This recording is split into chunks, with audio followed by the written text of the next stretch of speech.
भगवान जगन्नाथ जी की निर्माण कथा बहुत प्राचीन समय की बात है। सत्य युग में राजा इंद्रद्युम्न भगवान विष्णु के परम भक्त थे।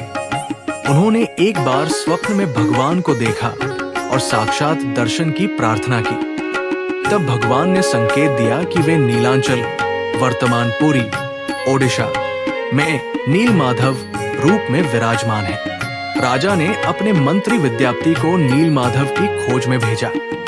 विद्यापति ने गोंड जनजाति के मुखिया विश्ववसु के घर नीलमाधव के दर्शन किए, लेकिन जब राजा स्वयं वहां पहुंचे तब तक नीलमाधव अंतर्धान हो चुके थे। इस घटना से व्यथित होकर राजा ने वही यज्ञ किया और भगवान से प्रकट होने की विनती की।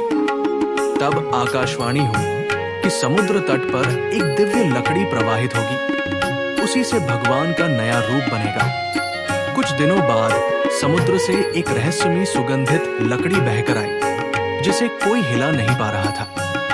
तभी वहां एक वृद्ध बढ़ी आया और उसने कहा कि वो मूर्तियां बना सकता है, पर शर्त यह है कि वो 21 दिनों तक अकेले में कार्य करेगा और कोई दरवाजा नहीं खोलेगा। राजा ने शर्त स्वीकार कर ली और मूर्ति निर्माण शुरू हुआ, लेकिन 14वें दिन भीतर से कोई आवाज न आने पर रानी घबरा गई और दरवाजा खुलवा दिया। भीतर वृद्ध बढ़ी अदृश्य हो चुका था और 3 अधूरी मूर्तियां वहां थी।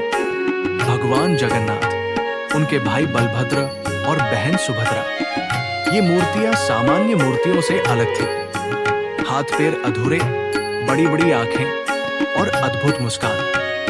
राजा इंद्रद्युम्न दुखी हुए, परंतु तभी आकाशवाणी हुई, हे राजन, यही मेरा परम रूप है। इन अधूरे प्रतीकों में ही मेरी पूर्णता है। मैं इसी रूप में युगों युगों तक पूजित रहूंगा।